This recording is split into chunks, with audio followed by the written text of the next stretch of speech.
kan? Okey, seperti biasa, okey, kamu kena ingat sebenarnya sebelum kamu masuk ke dalam sejarah tingkatan 2, ingat sekarang dah bulan 8, dah nak akhir bulan 8. Okey, kemudian nanti bulan depan bulan 9 Bila bulan 9 biasanya bulan 9 ini adalah bulan persediaan dan bulan 10 kebiasaannya adalah bulan peperiksaan akhir tahun. So bila bulan peperiksaan akhir tahun kamu akan kena banyak latihan-latihan kena buat latihan-latihan seperti peperiksaan. So itu akan menyebabkan kamu kena betul-betul faham sejarah tingkatan 1 ini. Okey, kena betul-betul faham. Sebab lepas daripada bulan 10, biasanya bulan 11 kamu akan ada apa kita kata sebagai pembukaan untuk apa tahu? Untuk pendedahan kepada sejarah tingkatan 2 pula. Sebab cikgu akan buat pendedahan sejarah tingkatan 2, kerajaan-kerajaan alam Melayu, Kesultanan Melayu Melaka, Johor Riau, semuanya daripada tingkatan 2. So, itu akan bermula pada bulan 11. Sebab itu, daripada sekarang ni, kamu kena kuasai dulu, sejarah tingkatan 1 ini. Silakan Akib. Kamu kena kuasai dulu sejarah tingkatan 1 ini.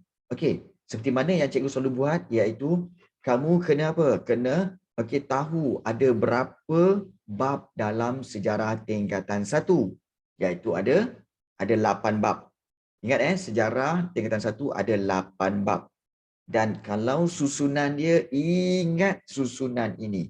Iaitu bab 1. Bab 1 ini iaitu mengenali sejarah. Bab yang kedua iaitu zaman air batu. Ingat zaman air batu. Bab yang ketiga iaitu berkaitan dengan zaman prasejarah. Bab yang keempat iaitu berkaitan mengenali tamadun. Bab 4. So, kalau kita ulang balik mengenali sejarah, zaman air batu, zaman prasejarah dan juga yang keempat mengenali tamadun. Bab yang kelima iaitu tamadun awal dunia. Tamadun awal dunia. Bab yang keenam iaitu tamadun Yunani dan Rom. Bab yang ketujuh iaitu tamadun Cina dan India, tamadun India dan Cina. Dan yang ke-8 tamadun Islam, kemunculan tamadun Islam. So total ada 8. So mungkin ramai yang kamu kata, cikgu, saya dah ingat dah 88 cikgu. Tapi saya tak ingat dalam-dalam dia. Betul. Kamu tak ingat dalam dia kan? Kamu ramai yang lupa tentang dalam-dalam dia kan? Betul?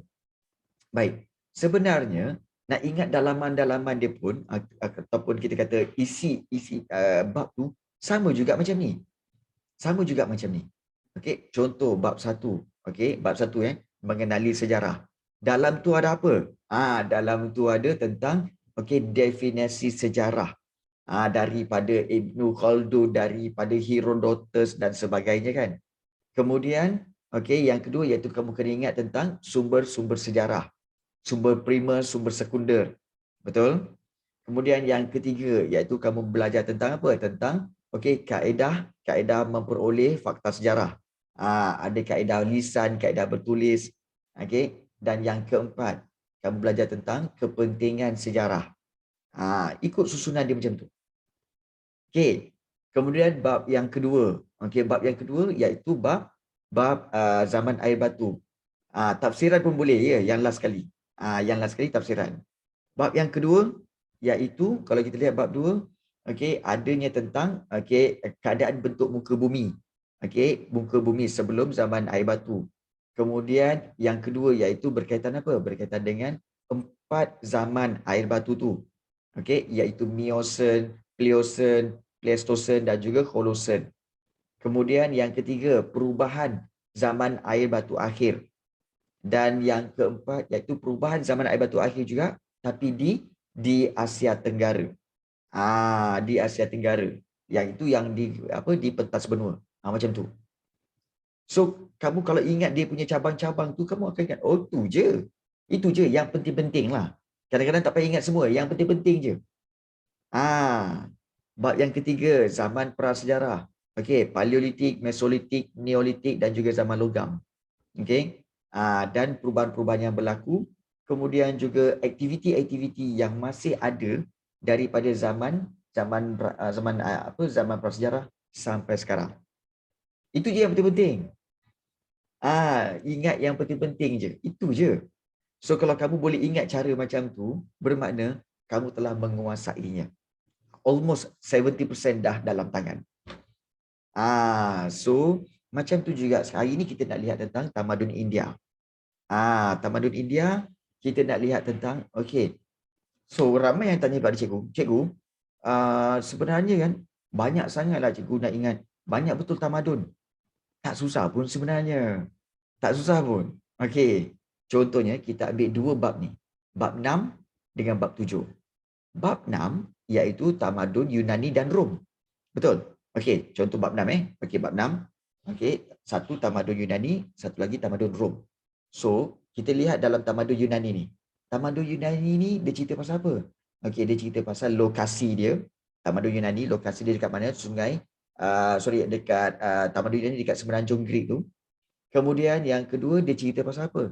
Tentang sistem pemerintahan. Ada monarki, ada oligarki, kemudian ada aristokrasi dan juga ada tirani. Kemudian yang ketiga tentang sistem pentadbiran, ada dewan perhimpunan. Kemudian bila dewan perhimpunan tu ada apa kat bawah dia? Ada magistrate, ada majlis dan ada juri. Betul Sasi. Itu cara dia. Itu tamadun Yunani. Okey, kemudian tadi cikgu buat tadi tamadun Yunani kan. Kemudian yang kedua tamadun Rom. Tamadun Rom pula, kamu kena ingat tentang apa? Lokasi dia. Pertama, okay, tamadun Rom, lokasi dia kat mana? Sungai Tiber. Tiber gitu. Okey. Tiber gitu. Okey. Memang zaman tamadun Yunani dengan Rom memang satu bab. Memang satu bab sebab dia kawasan yang hampir sama. Okey, di kawasan yang hampir sama. So, tamadun Rom. Okey, ingat lokasi dia dekat Sungai Tiber. Kemudian, okey, dia ada dua orang yang hebat, okey, dalam bidang pembinaan. Okey, nama-nama seperti Marcus Agrippa tu kan, Marcus Agrippa. So, itu adalah yang terkenal dalam bidang pembinaan. So, yang ketiga iaitu tentang apa? Tentang okey, binaan-binaan yang ada dalam tamadun Rom.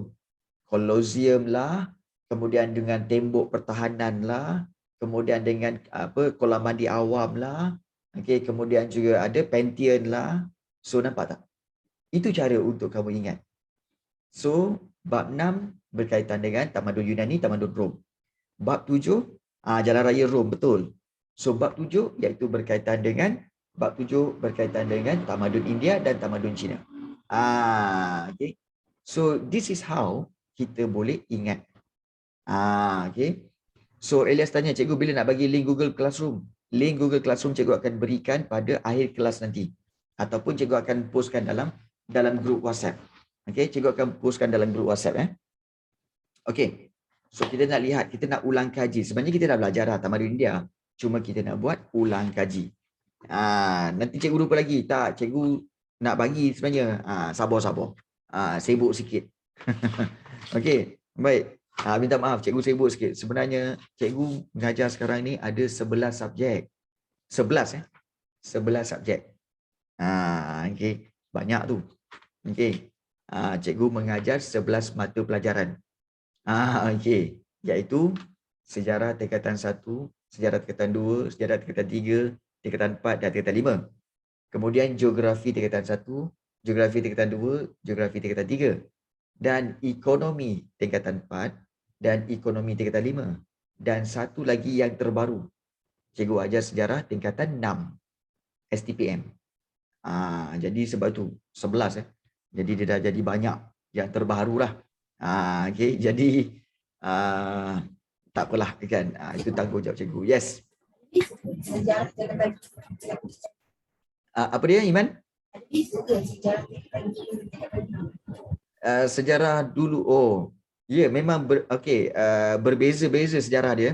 Form 6 pun ada sejarah. Yes. Okay. Memang berbeza-beza sejarahnya. Okay. Buku pun berbeza, topik pun berbeza. Okay. Cikgu juga boleh faham. Dan kalau kamu lihat, inilah dia buku teks dia. Dan kalau kamu tengok buku teks ini, okay, yang ini, okay, yang biru ni, okay, ini adalah bab 1. Dia ada 3 bab je. Bab 1, bab 2, bab 3. So ada 3 bab je. Tetapi satu bab ini, bab 1 itu, okey, ada 156 muka surat. Bab 1 156 muka surat. Itu sejarah STPM. Okey.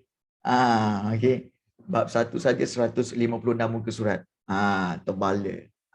Jadi so apa sebab itu cikgu kadang-kadang terlalu sibuklah. Terlalu sibuk. Okey.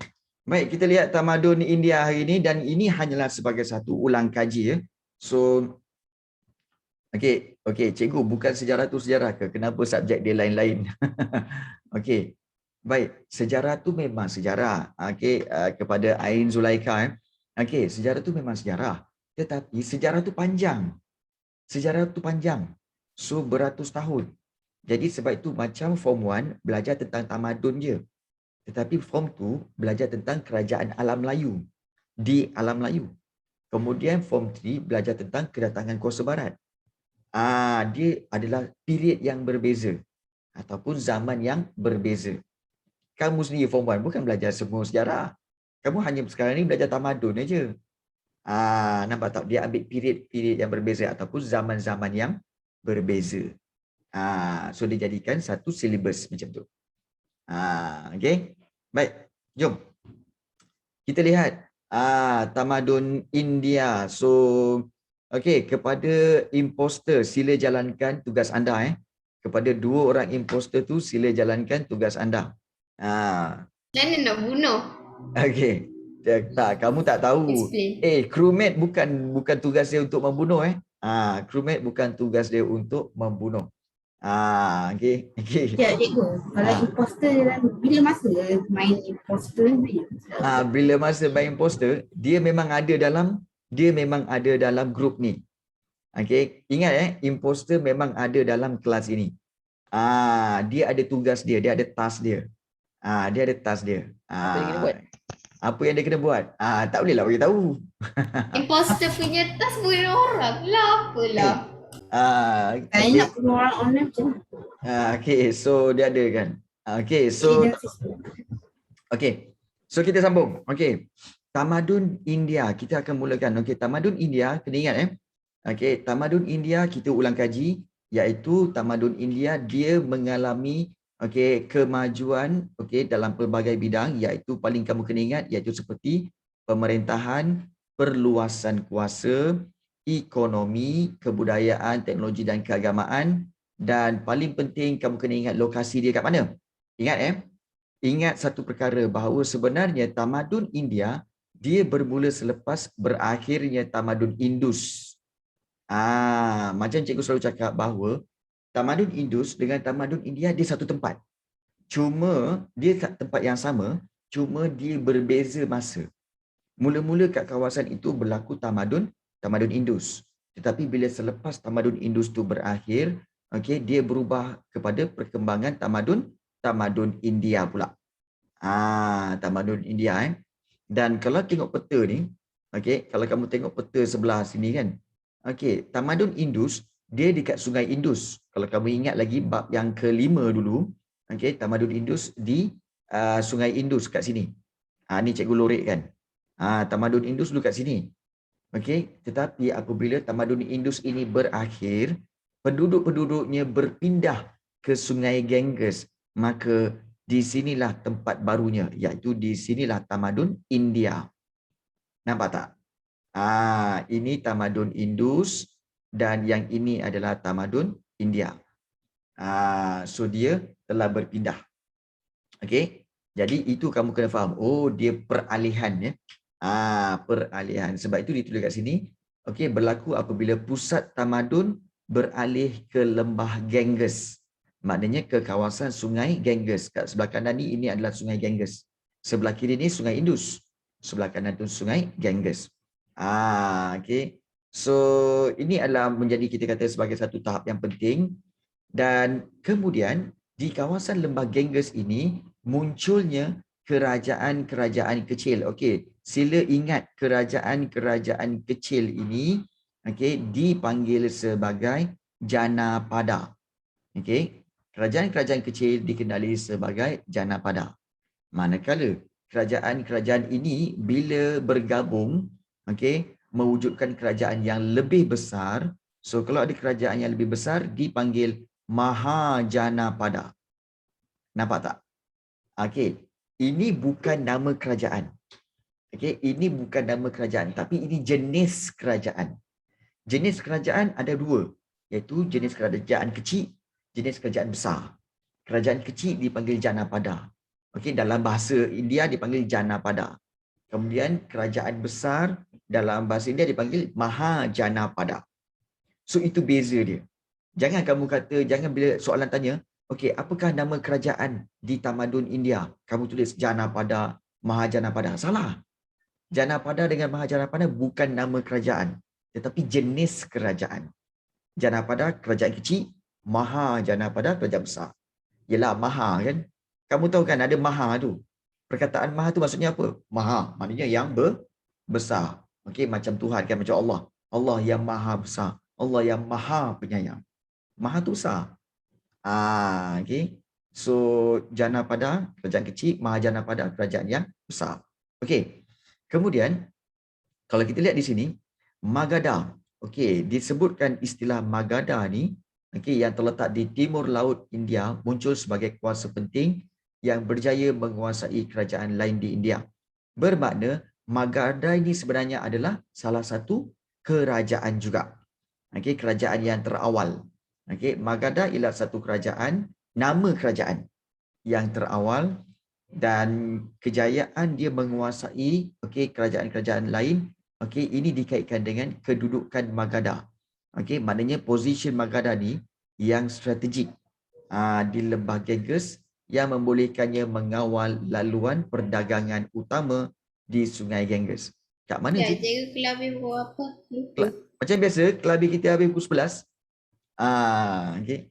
Macam biasa, macam biasa. Okey. Baik, inilah contoh Magadha. Okey, inilah contoh okey kawasan Magadha ni. Okey, dan dia strategik kerana apa? Sinilah tempat pertemuan sungai-sungai Ganges ini. Okey, tempat pertemuan sungai-sungai Ganges ini. So kalau kita lihat di sini, kemunculan Magadha memainkan peranan penting dalam perubahan sistem politik di India melalui perluasan kuasa. Okey, perluasan kuasa dan menjadi asas kepada kewujudan kerajaan-kerajaan lain. Seperti apa? Daripada Magadha, maka telah muncullah dinasti lain, iaitu dinasti Nanda, Maurya dan juga Gupta. Okey. So ingat iaitu Nanda, Maurya dan juga Gupta. Ingat ketiga-tiga dinasti ni. Kalau ada yang bertanya, cikgu, dinasti tu apa? Dinasti tu ialah pemerintahan kerajaan daripada raja-raja keturunan yang sama. Keturunan yang sama. Tetapi mungkin Zara Syazmi tanya, habis cikgu, kalau keturunan yang sama, kenapa ada tiga? Mula-mula Nanda, lepas tu Maurya, kemudian Gupta. Kerana apabila Nanda itu, okey, mungkin raja datuk dia, kemudian anak dia, datuk dia, kemudian bapa dia, kemudian dia jadi raja, kemudian anak dia jadi raja, kemudian cucu dia jadi raja. Suddenly cucu dia jadi raja, okey, berperang. Lepas tu mati. Ya, cucu dia mati. Okey, terbunuh dalam peperangan. Maka habislah dinasti ini. Maka kemudian okey, yang take over okey kerajaan itu akan muncul membawa nama kerajaan baru, iaitu kerajaan Maurya. Dia pula buat. Okey, Maurya, datuk dia Maurya, kemudian so bila ada satu kerajaan yang berakhir, maka akan ada yang replace. Yes, ada yang menggantinya. Okey. So itu adalah okey kita katakan sebagai perubahan kerajaan-kerajaan ini. Bagus soalan tu. Okey. So kita nak lihat tentang perluasan kuasa dalam tamadun India. Okey. Okey, kalau kita lihat di sini perluasan kuasa kerajaan tamadun India ni memang orang kata apa berusaha untuk memperluas kuasa masing-masing. Memang memperluas kuasa masing-masing. Dan kalau kita lihat kenapa mereka boleh meluaskan kuasa? Kerana ada faktor-faktor ini. Faktor-faktor ini ya. Okey. Baik. So kalau kita lihat di sini kalau kita lihat okey, faktor-faktor ini kerana ada berapa faktor? Ada 5 faktor. Okey. Okey, iaitu pertama kekuatan ketenteraan. Kenapa tamadun India suka meluaskan kuasa? Okey, meluaskan kuasa kerana kekuatan ketenteraan. So kerajaan itu, sesebuah kerajaan itu perlu mempunyai pasukan tentera yang kuat. Yang kuat, dan pasukan tentera juga digunakan untuk mempertahankan negara daripada serangan musuh. So ingat yang pertama, faktor perluasan iaitu kekuatan ketenteraan. Itu yang pertama. Yang kedua, iaitu dasar pemerintahan, di mana pemerintahan yang diketuai oleh raja menentukan dasar perluasan kuasa. Okey, macam nama-nama raja-raja di tamadun India, kamu mungkin ingat ada nama seperti Maharaja, kita ingat ada seperti Maharaja Chandragupta Maurya, kemudian ada Asoka. Kalau Chandragupta Maurya, dia akan meluaskan kuasa dengan cara penaklukan. Tetapi kalau katakan yang yang kita katakan sebagai Asoka tu, Asoka dia telah pun meluaskan kuasa dengan cara keagamaan. Jadi dasar pemerintahan yang berbeza menyebabkan perluasan kuasa pun berbeza. Nampak tak? So perluasan kuasa pun berbeza. Dah. Fokus dulu. Yang itu semua imposter nanti. Bukan sekarang. Fokus dulu. Fokus pada belajar dulu. Okey. Baik. So itu dasar pemerintahan yang kedua. Yang ketiga iaitu berkaitan dengan sumber manusia, di mana sumber manusia yang cukup akan menjamin sesebuah kerajaan ditadbir dengan baik dan berkesan. Sumber manusia ni apa, cikgu?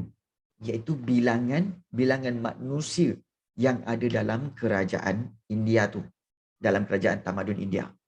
Kita tahu bahawa dalam dunia ni, sebenarnya dua negara dengan bilangan penduduk paling tinggi, iaitu negara China dan juga negara India. Kedua-dua ni memang bilangan penduduk yang paling ramai.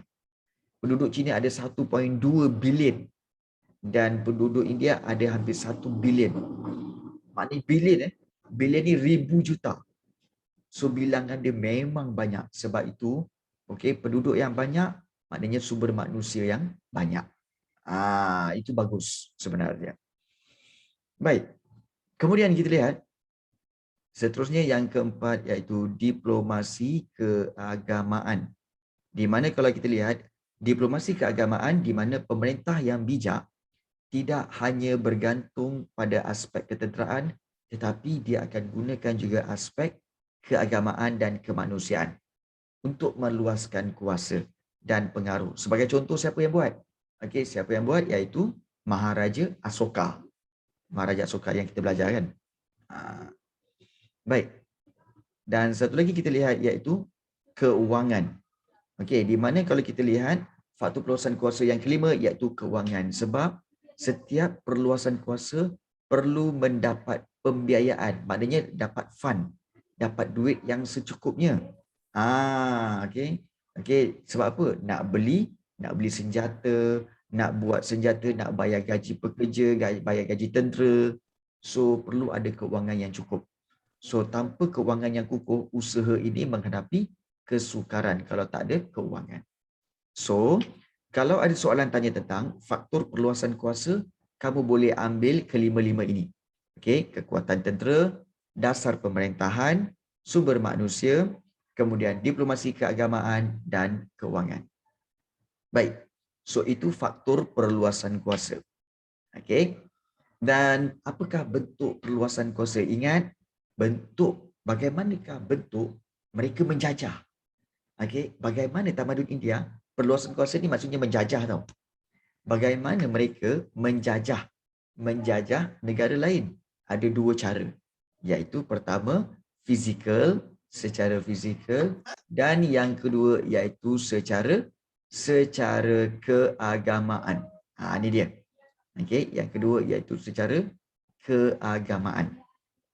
So, Kita tengok dulu yang secara fizikal. Fizikal ni yang hebat. Kalau kita lihat secara fizikal ni, okey, sebuah kerajaan kalau kita lihat mampu menguasai dan membentuk sebuah Perang empire. Yes, melalui peperangan. Fizikal ni maksudnya apa tahu? Iaitu mereka akan buat secara kalau kita lihat di sini paling penting mereka perlu ada kekuatan ketenteraan dan disiplin pasukan tentera. Ini penting untuk apa? Untuk menakluk. So, secara fizikal ni maksudnya adalah mereka dapat menguasai kerajaan-kerajaan lain. Iaitu menguasai itu kerajaan-kerajaan lain dengan menakluk, menjajah, menjajah negara lain. So, kalau nak menjajah mesti ada kekuatan tentera dan disiplin pasukan tentera. Macam kamu main PUBG, macam kamu main ML, macam kamu main banyak game kan. Kalau kamu nak invade kawasan lain, kamu kena ada kekuatan tentera dulu. Itu dipanggil perluasan kuasa secara fizikal ni. Secara fizikal ni. So, kalau kita lihat dalam tamadun India, kalau kita lihat dalam tamadun India, perluasan fizikal ini dapat disaksikan dengan dalam perkembangan dinasti Nanda, dinasti Maurya dan juga dinasti Gupta. So ada 3. Nanda, Maurya, Gupta. So kalau kita lihat di sini, gabungan antara kekuatan ketenteraan dan juga dasar pemerintah membolehkan ketiga-tiga dinasti ini terbentuk. Kekuatan ketenteraan dan juga dasar pemerintah. Kita lihat. Apakah kekuatan zaman dinasti Nanda? Ingat yang ini. Ini best. Iaitu dinasti Nanda, kalau kita lihat, perluasan kuasa ini dilakukan dengan kekuatan ketenteraan. Pasukan tentera zaman ini mengandungi atau berapa banyak tahu? Iaitu 20,000 kavalri. 200,000 infanteri dan juga 3,000 tentera bergajah. Ingat, kavalri sebenarnya adalah tentera apa? Siapa tahu? Siapa ingat lagi? Kavalri tu apa? Infanteri tu apa?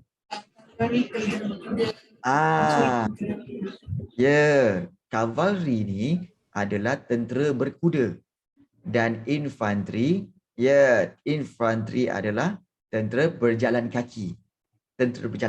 So itu infanteri. So semasa zaman dinasti Nanda dulu, kalau kita lihat ada 20,000 kavalri, 200,000 infanteri dan juga 3,000 tentera bergajah.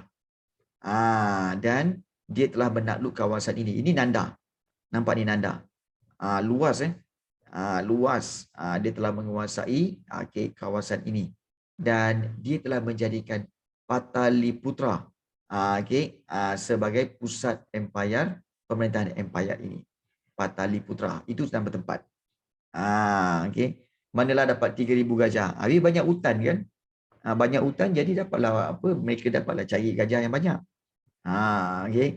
So itu dinasti Nanda. Yang kedua, kita akan lihat nanti, seterusnya. Kekuatan ketenteraan juga menjadi asas perluasan kuasa bagi zaman dinasti Maurya pula. Ini Maurya yang kedua. Tadi yang pertama Nanda, ini yang kedua Maurya. Dan kalau kita lihat, terutama sekali pada zaman pemerintahan dua ni, Chandragupta Maurya dan juga Asoka. Nama ni sangat penting. Selalu keluar Chandragupta Maurya dan juga Asoka.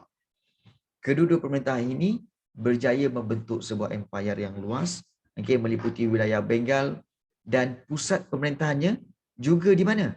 Di Pataliputra.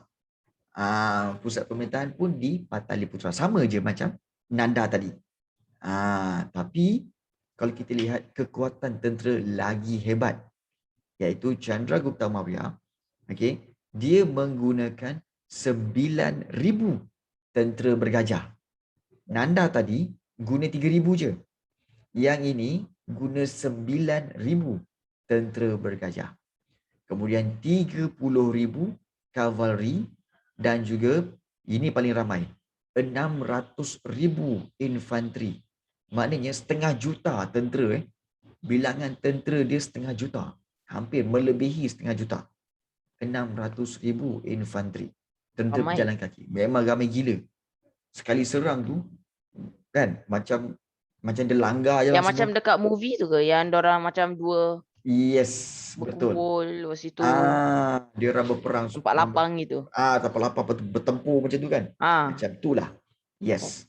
Punya ramai lah tentera-tentera dia. Tu di zaman Chandragupta Maurya. Ini gambar dia. Gambar Chandragupta Maurya. Dia ada patung dia kat situ ya. So, kemudian Chandragupta Maurya disambung oleh cucu dia. Kalau untuk pengetahuan kamu, sebenarnya Asoka ni, ini Chandragupta Maurya ni adalah datuk kepada Asoka. Datuk dia.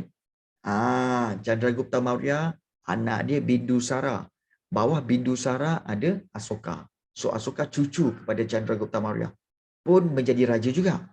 So bila dia jadi raja, dia juga ingin meluaskan kawasan. So antara kawasan yang dia belum dapat lagi ialah Kalinga.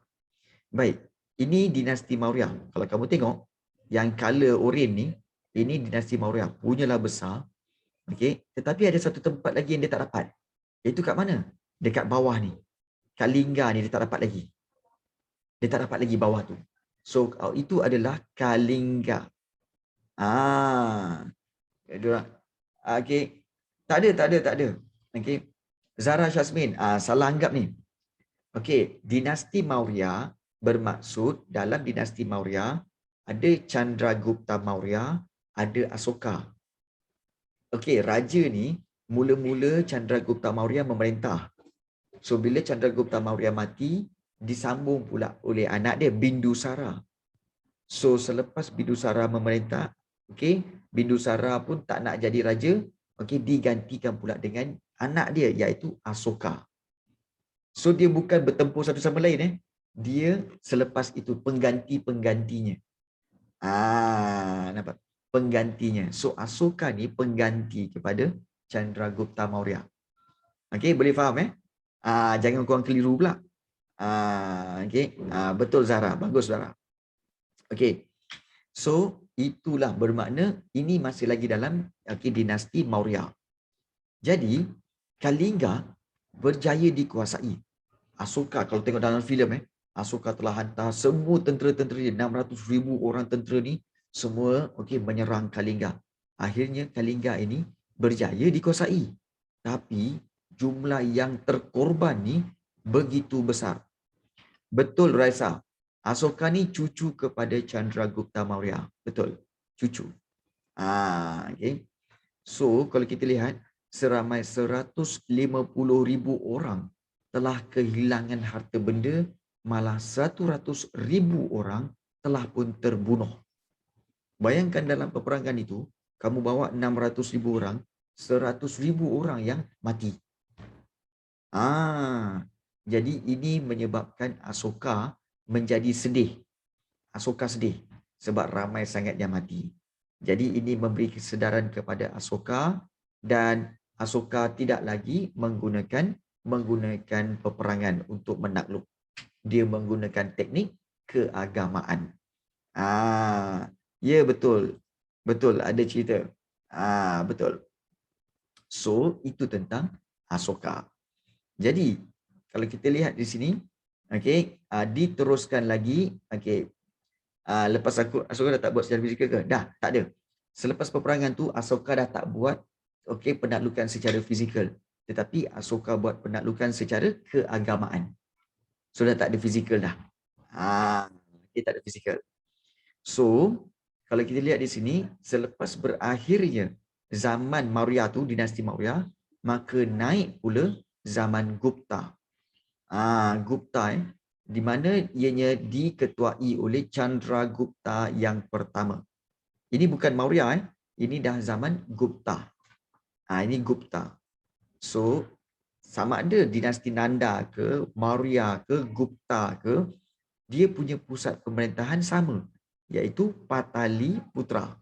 Masih lagi pusat pemerintahan yang sama. Sama je.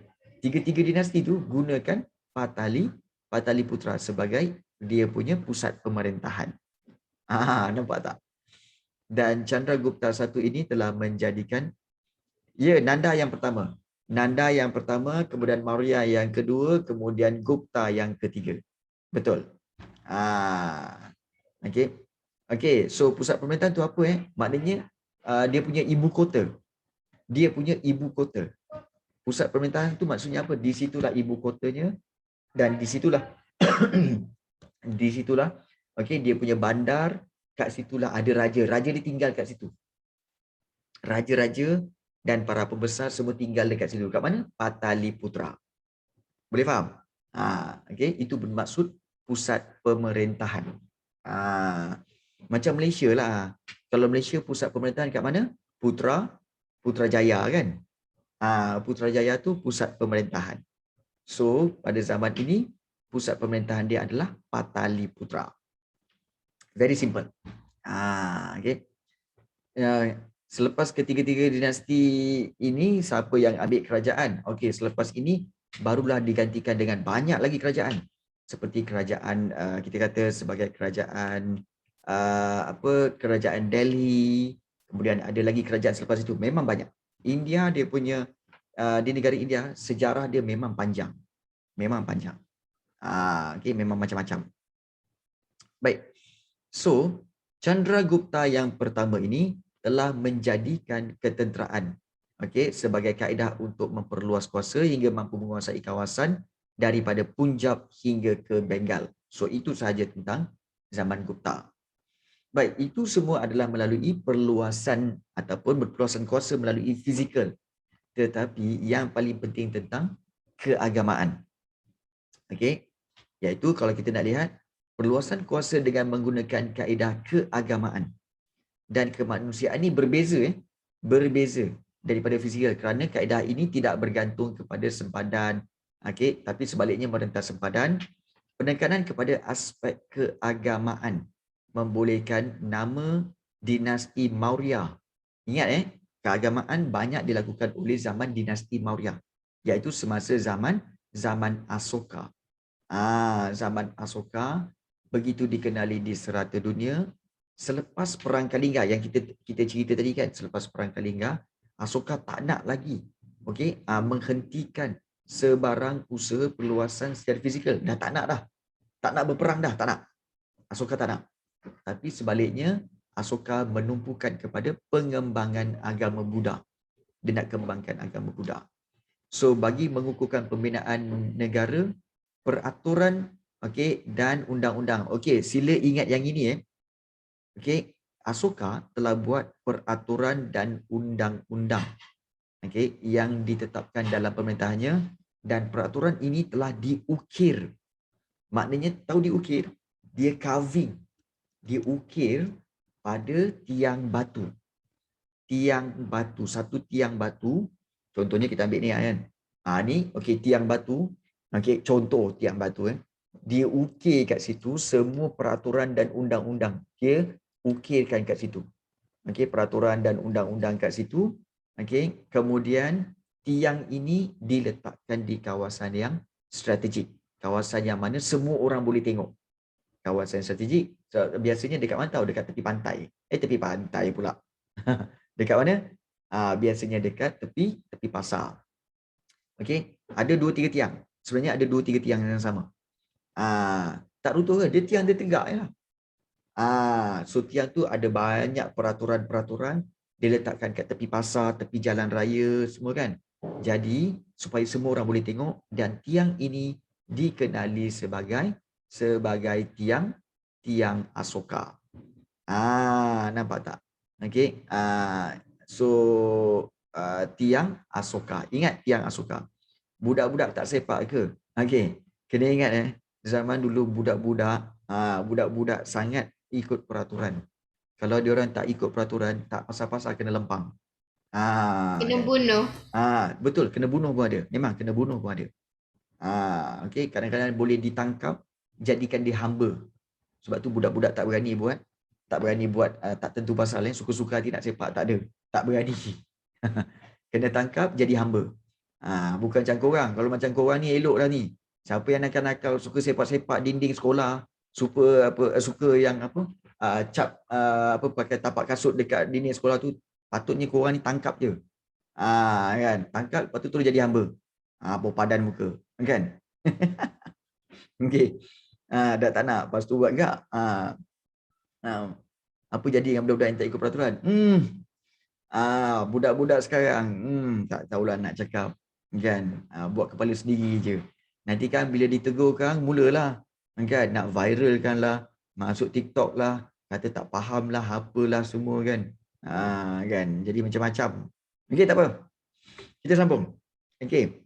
So, kalau kita lihat di sini, di bawah naungan Asoka, misi pengembangan agama Buddha telah dilakukan dan misi telah dihantar ke Tibet. Okey, misi ni maknanya mission ya. Okey, mission untuk apa? Untuk mengembangkan agama Buddha ke Tibet. Tibet ni negara lain Tibet, Nepal, Alexandria, Antioch, Bactria dan Burma. Okey, so ini nama peta penyebaran tu ya. Okey. Jadi kalau kita lihat, okey, misi penyebaran agama Buddha ini ke Sri Lanka. Okey, ingat yang ini ya. Sila ingat yang ini. Okey, penyebaran agama Buddha ke Sri Lanka diketuai oleh Mahendra. Sementara okey, untuk ke Asia Tenggara, okey, telah diketuai oleh Sona dan juga Utara. Okay, Sona dan juga Utara. So Sri Lanka, Mahendra, Asia Tenggara, okey. Untuk ke Sri Lanka ialah Mahendra. Manakala untuk Sona dan Utara, okey, untuk Asia Tenggara ialah dilakukan oleh Sona dan Utara. So ini nama-nama, okey, misi penyebaran, nama-nama orang yang mengetuai penyebaran itu. So itu mission untuk keagamaan. Dan itu ingat keagamaan ni ada dua. Okey, keagamaan ni ada dua, iaitu yang pertama ini adalah semua ni agama Buddha. Okey, yang ini semua agama Buddha. Tetapi satu lagi, iaitu yang ini adalah ketika zaman Gupta. Ingat zaman Gupta mereka memulakan pengembangan agama Hindu. Ingat agama Hindu ya. Agama Hindu. So pemerintah Gupta menekankan hal-hal berkaitan kebudayaan, kesusastraan, seni bina, perdagangan dan pemerintahan yang berasaskan kepada agama Hindu. Jadi okey, so tolong ingat untuk penyebaran agama Hindu ini, kamu kena ingat nama ni, Raja Samudragupta. Ini penting. Raja Samudragupta sangat meminati puisi-puisi berbentuk keagamaan, sehingga menyebabkan beliau dikenali sebagai Kavi Raja, iaitu raja penyair. Sebenarnya penyebaran agama dimulakan dengan agama Buddha dulu, baru agama Hindu. Tetapi kalau dalam sejarah, agama Hindu dulu yang muncul, baru agama Buddha. Okey, agama Hindu yang muncul dulu, baru agama Buddha. Tetapi kalau penyebaran agama Buddha dulu, baru penyebaran agama Hindu. Guna bahasa Sanskrit ke? Ya, betul. Cikgu, kenapa nama diorang mesti ada Gupta? Adakah adik-beradik ataupun satu keturunan? Yes. Kebiasaannya satu keturunan. Okey. Satu keturunan. Ya, betul. Islam bila cikgu? Islam lambat lagi. Okey, lambat lagi. Islam pun kalau kamu tengok tahun, okey, kamu tengok tahun, okey, untuk tahun ni nampak tak? 376 Masihi, 335 Masihi. Kemudian kalau kamu tengok yang di atas ni, iaitu okey, seperti tahun 320 Masihi, 335 Masihi kan.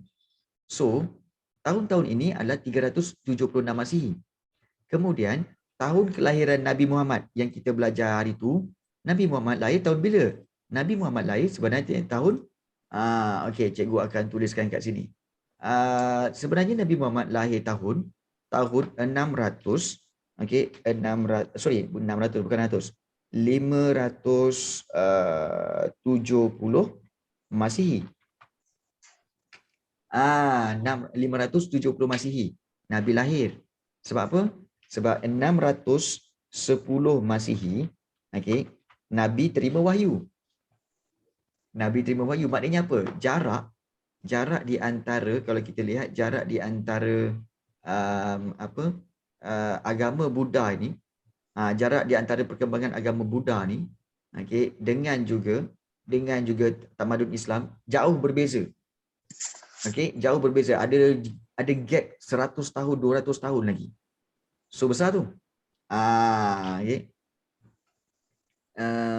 Masih sebelum 335. Zahra Syasmin, kalau 570, okey, 570 masih sebelum 335M tu, okey, itu sebelum Masihi, itu SM. Ini M. Ini M. Okey, ini M. Jangan keliru ya. Kiranya sebelum Nabi Muhammad SAW tak ada agama Islam.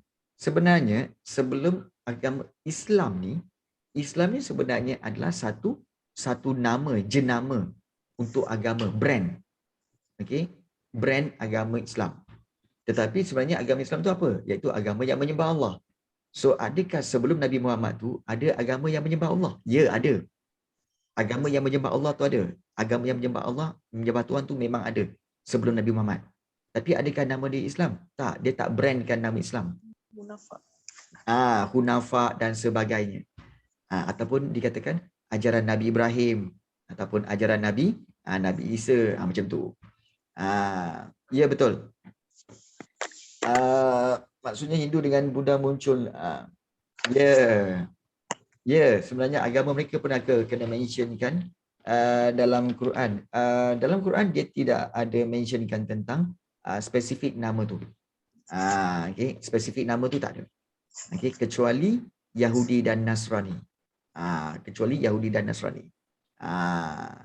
Waktu ni ada Nabi ke? Ada. Kan Nabi banyak. Nabi ada berapa? 124,000 kan? Nabi ada 124,000 orang. Ramai. Okay. So, kita lihat di sini, inilah berkaitan dengan perkembangan perluasan kuasa. Okay. So, ini adalah tahukah anda tu tak perlu. Okay. So, itu yang berkaitan dengan tamadun India. So, kesimpulannya, okay, lama lagi tapi Islam lama lagi tapi agama Islam dah ada kan. Walaupun Islam lama lagi tapi agama Islam dah ada. Tak, dia bukan agama Islam. Ingat tak? Nabi Ibrahim, dia kata apa? Aku membawa Islam ke? Tak. Dia kata apa? Dia kata bahawa aku dikehendaki untuk kamu semua menyembah Allah. Tu je. Dia tak kata, oh aku ni pendakwah Islam. Tak ada. Okay. So tak ada nama Islam tu tak ada. Tapi mengajak ke menyembah Allah tu ada. Nabi pergi India tak? Kan dia pergi China ada singgah tak? Semua Nabi ada di mana-mana. Sebab Nabi banyak. Nabi ada 124,000. Nabi ada 124,000 orang.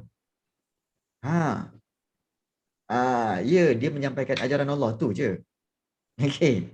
Bagus Razan. Alright. Ya, Cina pun ada. Alright. So, ini adalah soalan-soalan. Tak ada. Dia mengikut masa. Okey. So, ini ada soalan-soalan ini. Soalan-soalan ini kita akan bincangkan pada kelas seterusnya. Okey.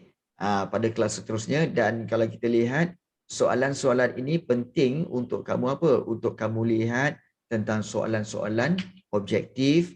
Kemudian juga cikgu syorkan kepada kamu semua untuk apa tahu? Untuk soalan-soalan macam ni.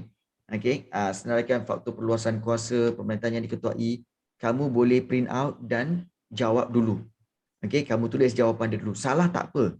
Salah tak apa sebab nanti kita bincang kamu boleh betulkan balik. Okey, boleh betulkan balik.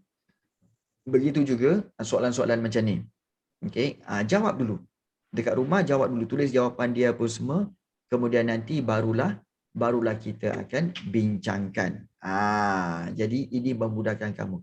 Kalau yang macam ni, okey, 4 markah, okey, 4 markah, 8 markah semua ni, okey, yang ini cuba buat. Dan okey, pandailah tanya, lepas tu hantar dekat Google Classroom ke? Okey, atau tidak? Sebenarnya ini adalah soalan-soalan untuk kita kita bincangkan di dalam next class. Kita bincangkan pada next class. Soalan-soalan yang ini. Okey. Kamu buat dulu, dan ada yang kata, Raisa, kalau edit tak boleh ke cikgu guna Microsoft Word? Boleh.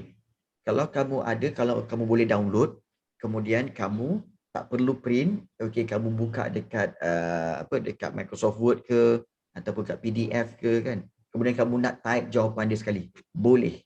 Boleh, silakan. Tak ada masalah. Itu cara yang lebih baik. Okey.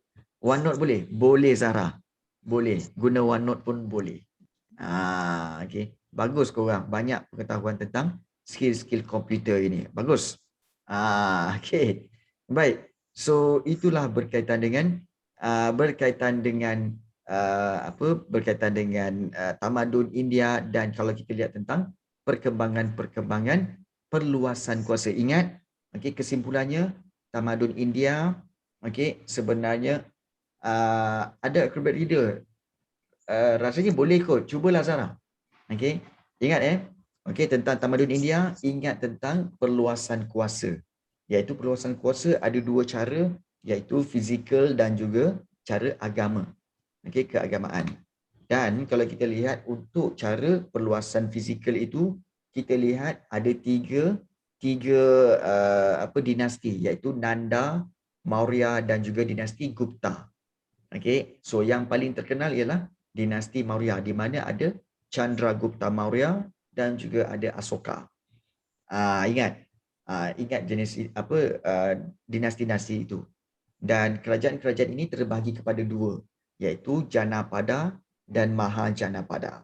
So Janapada ialah kerajaan kecil, Mahajanapada ialah kerajaan yang besar. So itu antara perkara-perkara yang penting yang kamu kena ingat daripada tamadun India. Okey. Baik. So ada sebarang soalan untuk ditanyakan? Ada, Trevor. Okey. So Sasi tanya, kenapa dalam buku teks tak ada nama ayah Asoka, cikgu? Okey. Dalam buku teks tidak ada dinyatakan nama ayah Asoka kerana sumbangan ayah Asoka tu, iaitu Bindusara, dalam perluasan kuasa tu tidak besar. Maknanya sumbangannya tidak banyak. Sebab itu tidak dimentionkan dalam buku teks. Nampak tak? Bukan useless lah, tapi sumbangan dia tak banyak. Okey. Macam Perdana Menteri kita. Ingat tak senarai nama Perdana Menteri? Tak ada. Bukan nama Jepun, memang nama India. Okey. Baik, senarai nama Perdana Menteri. Tunku Abdul Rahman. Kemudian Tun Abdul Razak. Tun Hussein On. Kemudian Tun Dr. Mahathir. Kemudian semua macam lepas tu siapa lepas tu ada yang ingat, oh itu adalah Tun Abdullah Ahmad Badawi. Kemudian lepas tu siapa Datuk Seri Najib. Lepas tu siapa Muhyiddin. Lepas tu siapa sekarang okey, Mahathir. Lepas tu Muhyiddin. Lepas tu barulah kepada Ismail Sabri sekarang ni kan. So kalau kita lihat di sini, sebenarnya nama-nama empat-empat ni memang kita ingat sebab sumbangan dia banyak. Tiba-tiba yang kelima, yang keenam, siapa nampak tak? Kenapa kita tak berapa ingat tentang yang kecil-kecil ini? Kerana sumbangan dia mungkin tak sebanyak sumbangan Perdana Menteri sebelum tu. So nampak tak? Itu sebabnya kadang-kadang kita lupa tentang Perdana Menteri yang kelima, yang keenam, yang ketujuh. Boleh faham? Sebab tu tak dimentionkan nama bapa Asoka itu. Kerana sumbangan dia mungkin sikit saja. Okey. Baik. So, itu berkaitan dengan tamadun India, perluasan kuasa. So, ada soalan? Google Classroom. Ada yang tanya tentang kod Classroom. Baik, untuk kod Classroom yang kamu nak tu, sebenarnya kod Classroom tu ialah ini dia.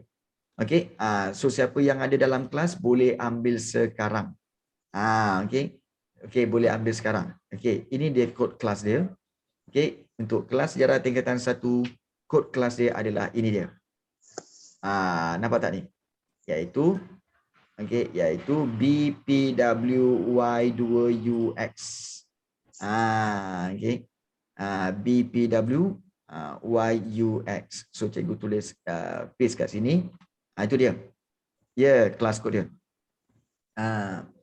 Guna email biasa. Guna email biasa. Okay, guna email biasa. Okay, so nanti kalau kamu dah masuk, okay, MOE tak boleh. Ada pelajar dah cuba tapi tak boleh nak masuk. Susah. Susah Okay, dan satu lagi Cikgu dia cakap class not found. class not found. Nanti cikgu tengah buka ni, mungkin cikgu kena tutup dulu. Okay, cuba selepas ini ya.